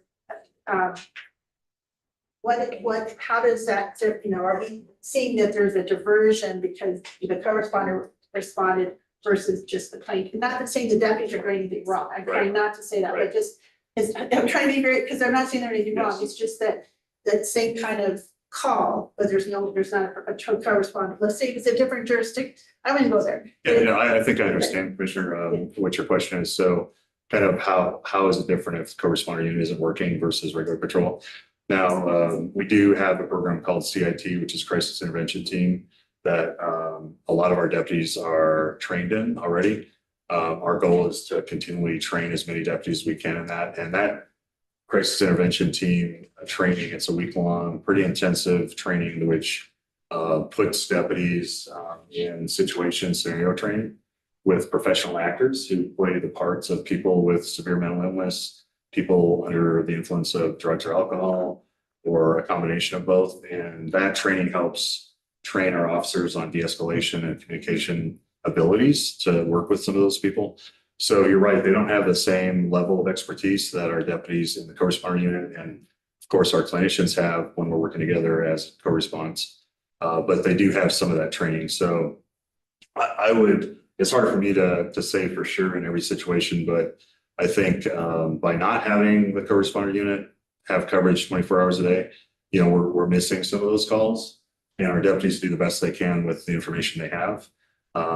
And sometimes that may result in, less specialized application of their knowledge, but they still try to do the best they can. And the other thing that we've started doing is a referral system, where we have a referral system where if a deputy goes to a call and they're not sure exactly how to connect these people with the resources they need or how to really deal with the problem effectively, they submit a referral form, and that goes back to our unit the next day. So during those hours we don't have coverage, we get that follow-up and we're able to then have our co-responder unit, which is working, re-engage with them. So hopefully that answered your question. Yeah, that does, because I just think the 2.4% that is that out of all of those calls, only 2.4, that was very striking. I really appreciate you bringing that data. So I'm sorry, you had another question. I have just one question. Sure. I'm just curious, the plan for the sustainable funding for the program. I know that this is dropping down to, I think, 210. Just, is it other grants, Larimer County? How are you being funded for the full program to continue and potentially Yes, grow? good question. Thank you. The plan, obviously, from the very get-go is to start the program by giving us some funds to basically expand our program, so we had more coverage during those evening hours when we do get a lot of those calls that come in that our co-responder unit can respond to. And with some decrease in the second year funding, unfortunately, there was an increase in some administrative costs that went up that took some of that, a little bit of extra money. But obviously going down to 210,000, I think in the proposal I talked about last meeting, I think we're looking at like 48% funding for those 3 positions overall. Our plan, working with Lieutenant Ben Hook and our command staff, is to look at the budget, the overall budget, and basically figure out a way to come up with the extra funds for next year's funding and then continue that program. I think it would be very difficult to stop having a program like that because it has been so impactful and so effective. So I know that my bosses and command staff and the sheriff are working hard to implement planning to make sure that this program continues at the funding that it needs. So. Did you have a question? And then I will go to Mayor. I see you, Mayor Pro Tem Mason, but Trustee Lundlund first. Yeah, just, I was gonna ask that same question, just to piggyback a little on that. Those reduced funds requested this year was also because last year there was also a vehicle involved. Right. And this year there's not. That's correct. But I just wanted to make sure that was clarified. Oh, okay. Thank you. Yeah. Thank you for that. Mayor Pro Tem Mason. Yeah, thank you, Chair. Yeah, I really, Sergeant Cook, I just wanted to reiterate the comment that I had made earlier, especially with the comments that you've just made about funding. I would encourage LCSO to come back to the council asking for the full 280,000 that has been presented as far as the increased allocation goes, up from the 210 that you had originally asked for. Obviously, LCSO's partnership with Wellington is tremendously important, and I think you guys, the service that you guys, especially as far as co-response goes, is very impactful to our community, and that's certainly something that I advocate for as far as for my residents as far as that goes. So I would, like I said, encourage you to come back asking for the full 280K, and I would ask for the council's support on that if LCSO does choose to do that. Thank you, Councilor Mason. Appreciate that a lot. That means a lot to us. We do try to provide the best service we can in our contract towns like Wilmington, and I'm glad that you're seeing a positive impact from that. Yes. Like, I think there's no more comments or questions, maybe not. We helped expand this program, and they brought on, some of these deputies moved them up. And you also have to kind of, I know this because I'm working on the budget for the county, it's for the budget for the whole 10 departments, including the sheriff's department. Which part of that was increasing deputy pay across the board because we need to keep up with retention and recruitment for a department that still has some needs to hire people. So this is not an easy period to be in recently and currently. And these deputies are especially trained, and I think other communities are they're getting a lot of inquiries that these specially trained employees could be recruited elsewhere. So I also want to kind of think about the increase too, but it's a good question about sustainable, because we all know special session is cutting county resources. And so we also think that that amount, those same folks they brought on for merit pay or increases, right, that has to be kind of thought of too. But and I say this for all the grantees, for livable wage and also for increasing, for thinking that, if you're going to have someone multiple years, you also have to think that that number may have to be increased just to go with normal increases in pay. So I just wanted to say that as well, because sometimes we think that number kind of stays static, but you think about years, not everyone always gets a raise, but I just kind of think that also is something to kind of keep in mind because we're doing a lot of funding with positions with this, and not all grants allow for funding of positions. A lot of them are just for certain. So I don't know, just something to think about. And then yes, you're right, it was for the 2 vehicles and all the equipment, which is not cheap. But my question is, for you, Sergeant, and this is for Lieutenant Cook, is I see your body worn camera, and all that other equipment is something that the county pays for, and the recording and the cameras and the storage, right? And so a lot of these, so not all of the equipment was paid for in this grant. Some of that was paid for by county's resources. So there's a lot of kind of mix of some of that equipment.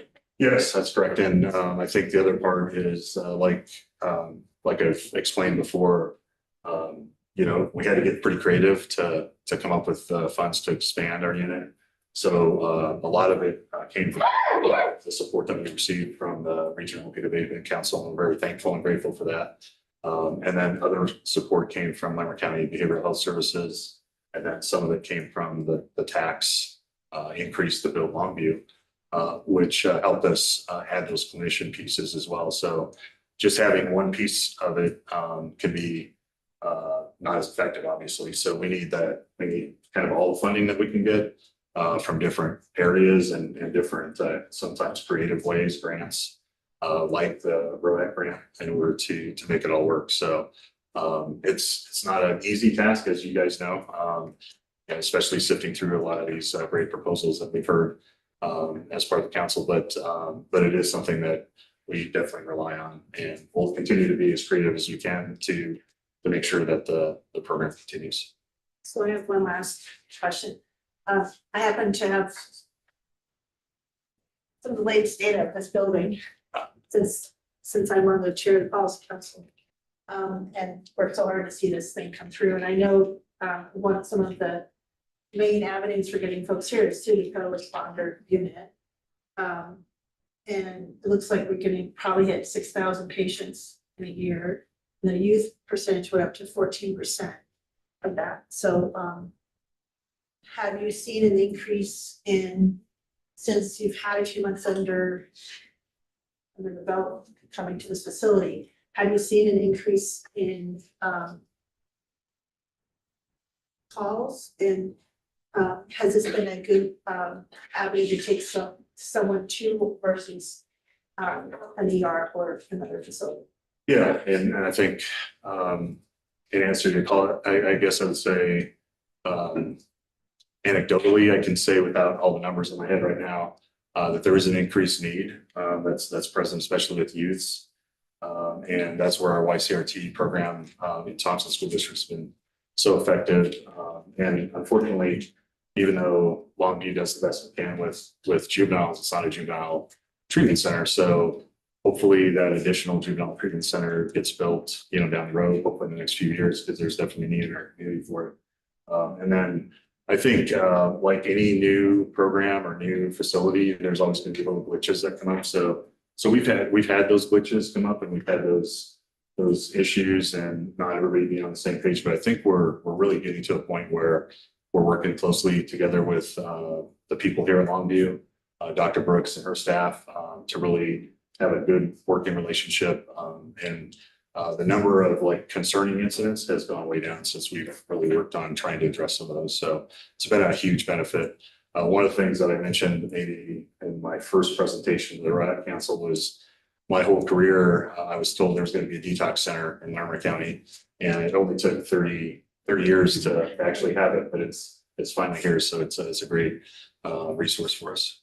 And I would say, and I appreciate that, because there's something, but I would not call this, I call this something different than a detox. I think this is, yeah, but I hear what you're saying. You guys were always looking for somewhere and then to drive people to Weld County. Medical withdrawal, I think that's And I agree with you. This is a very unique and special facility, and it's something that our community desperately needed. And I appreciate the co-responders being able to transport people here. So thank you.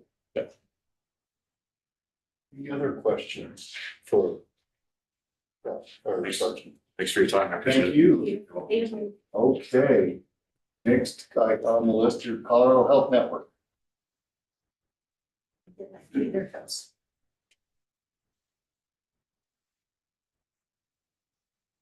Welcome. We're gonna plug it in. Any questions for Izzy at the Colorado Health Network?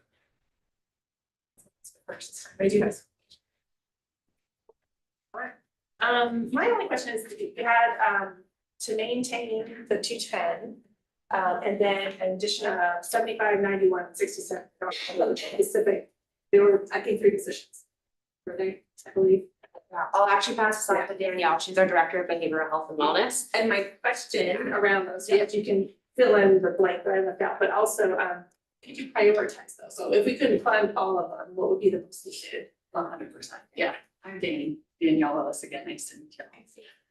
We're excited to expand and really bring in true integrated care.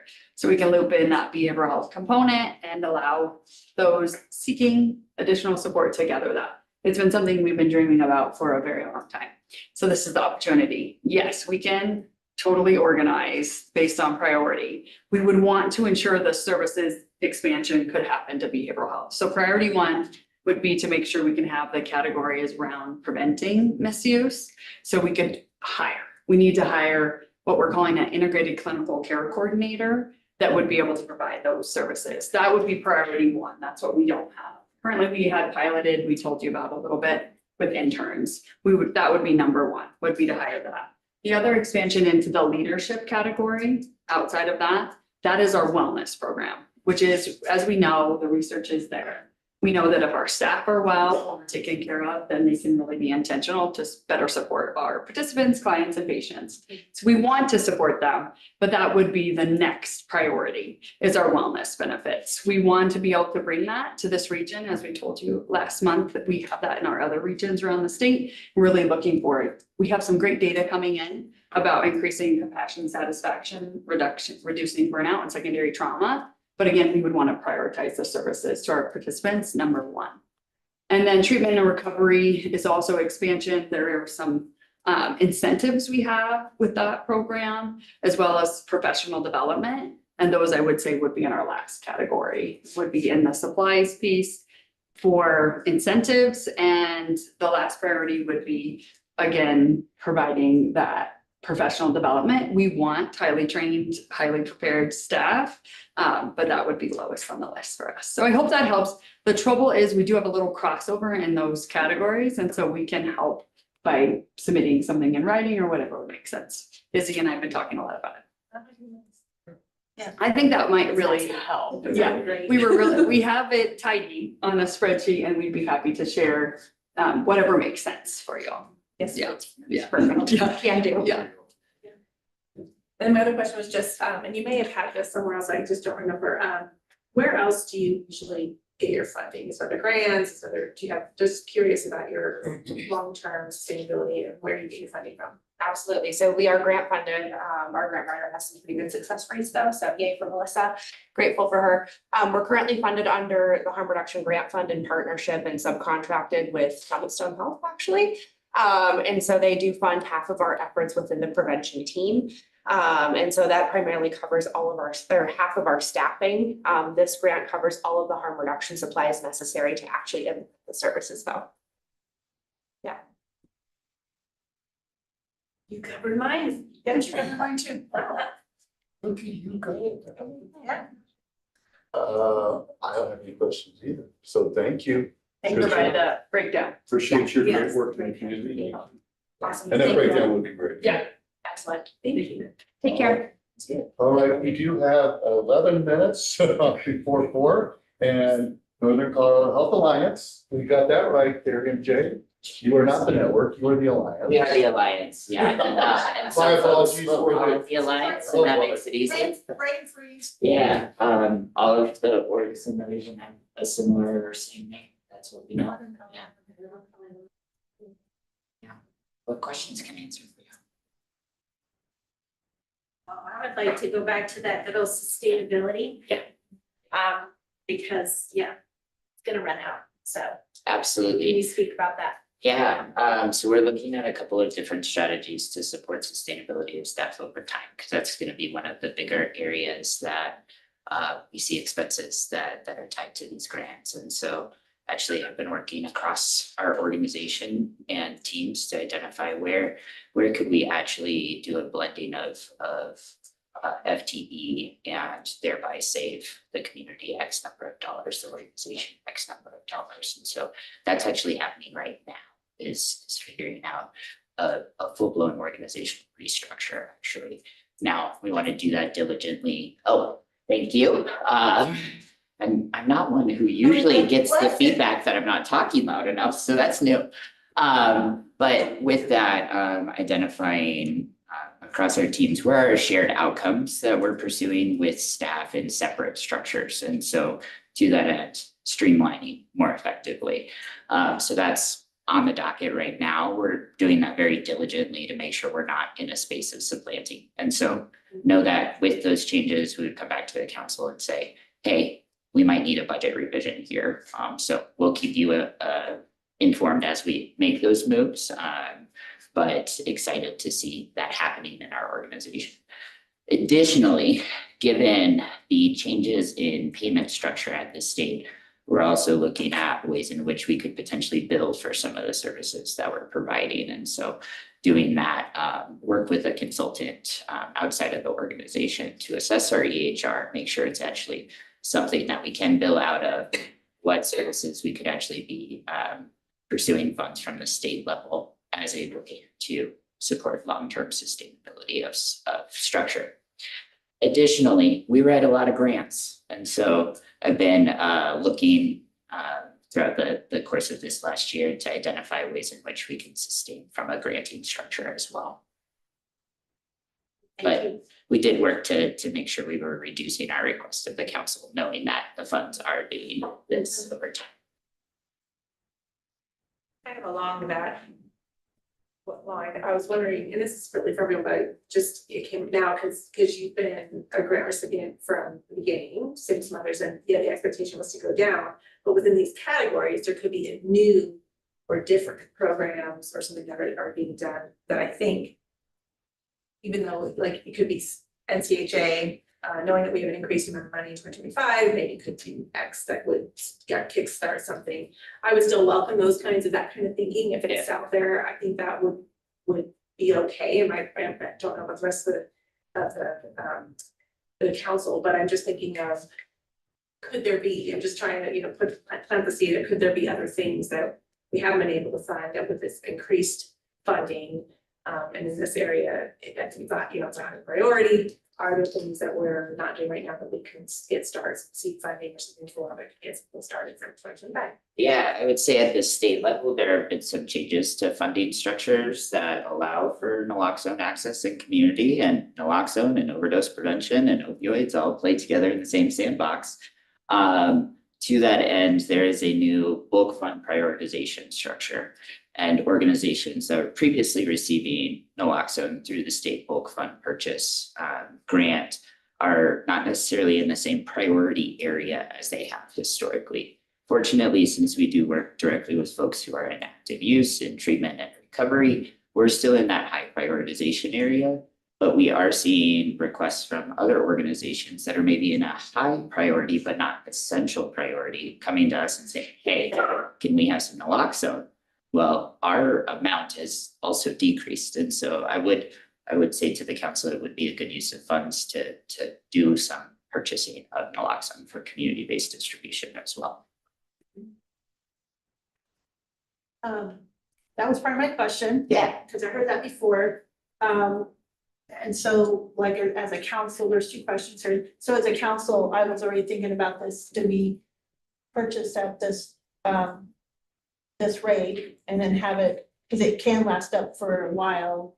And so so that would be something the council would kind of maybe divvy out and hand out and things like that. So. Yeah, it really is a living asset.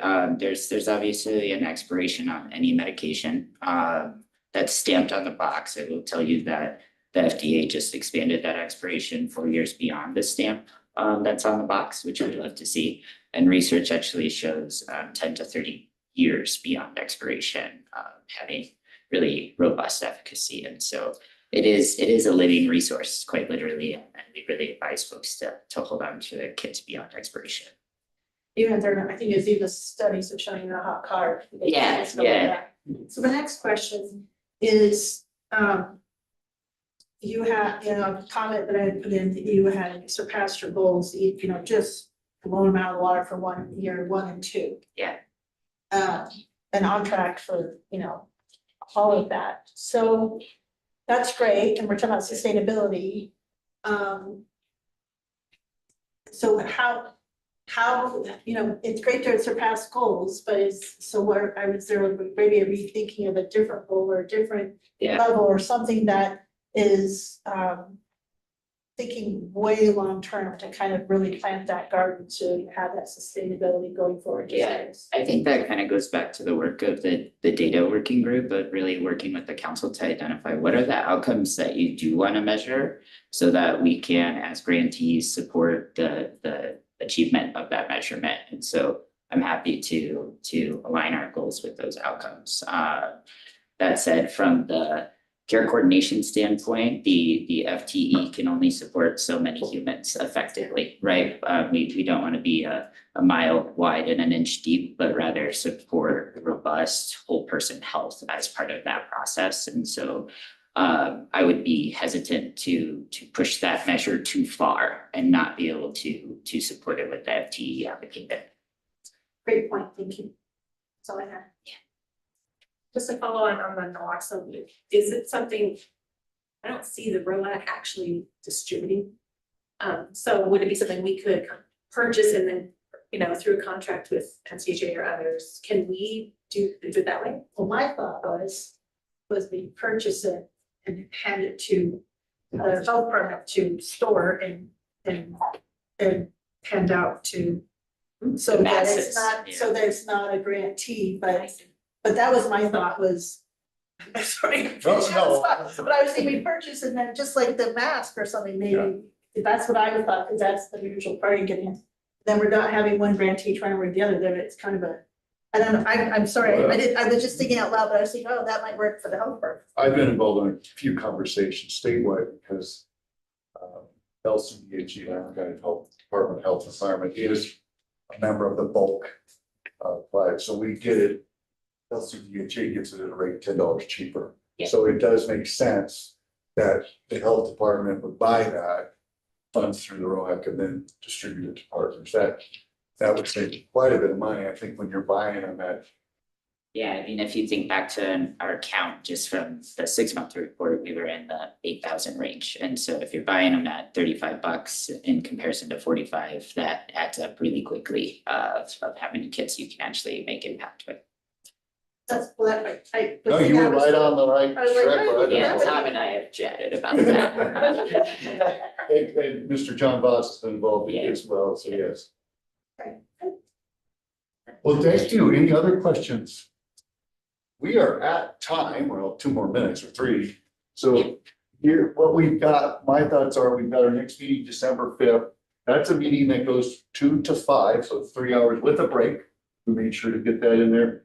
We do have quite a bit to do on that meeting. We have 5 6-month reports to hear, review, and approve.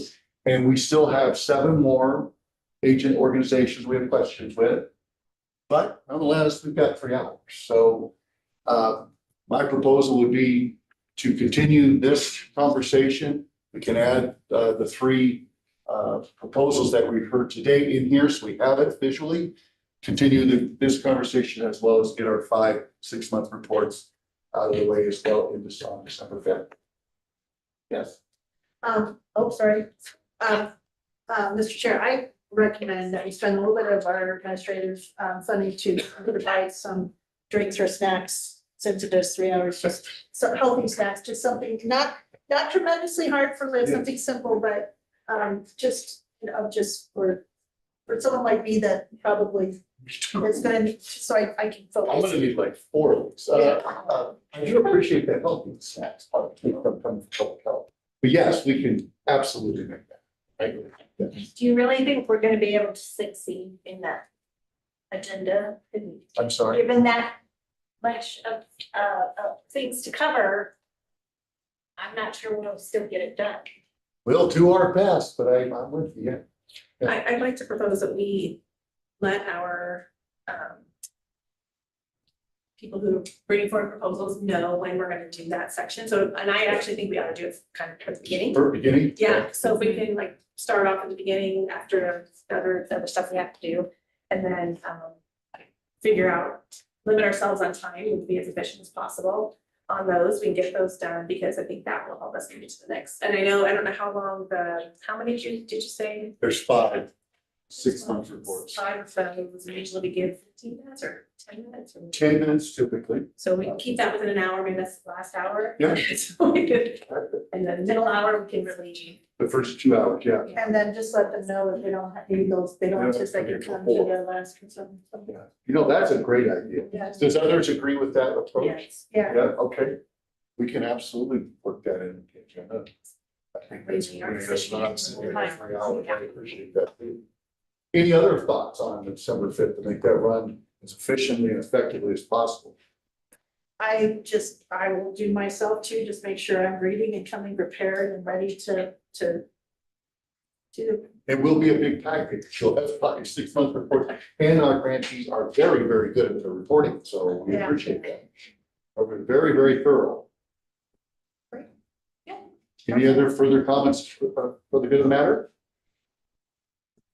I will not be here on the fifth. Well, I wish you all luck. It's not because it's a long meeting. Unfortunately, out of the office. Well, thank you for that. We'll duly noted. Thank you, TA. And then I might just ask David again, if I went online to look who is also on our list of advisors. Cause I just see the council members and I go back to and wanting to invite Dr. Brooks to come. I mean, we don't have, I think it's really important. We have a statewide, if not nationally recognized medically assisted addiction doctor, physician right across the hallway, that it would be great to have that feedback and hear it. I agree. And the way it's set up, and David jumped in, we got the voting members, then we got the technical advisory, then the the special experts, and absolutely could be invited in that. Am I correct, David, on how it's set I'm not up? looking to add a voting member, I just. No, but I not voting member. Yeah. I'm not just talking about an advisory, because I don't remember, we used to have a lot of advisors coming to the, and we have Jessica and we have, but just. That must mean you've learned everything at this point, so that you don't need as many. Yes, We'll it's, pull that back out. There's It- 3 categories, the advisory and then the technical experts, and we can certainly, technical experts is wide open. yep, Anyway, it's perfectly acceptable. So I would just like to ask council if I can formally invite Dr. Brooks to come to our conversation. Thank you. I'll move to adjourn the meeting. Second. Moving. Any further conversation? All those in favor, see by aye. Thank you for a very, very good meeting. Thank you, everybody, for sitting through the meeting. Thank you. Have a good. Charles, thanks for making sure we all saw that.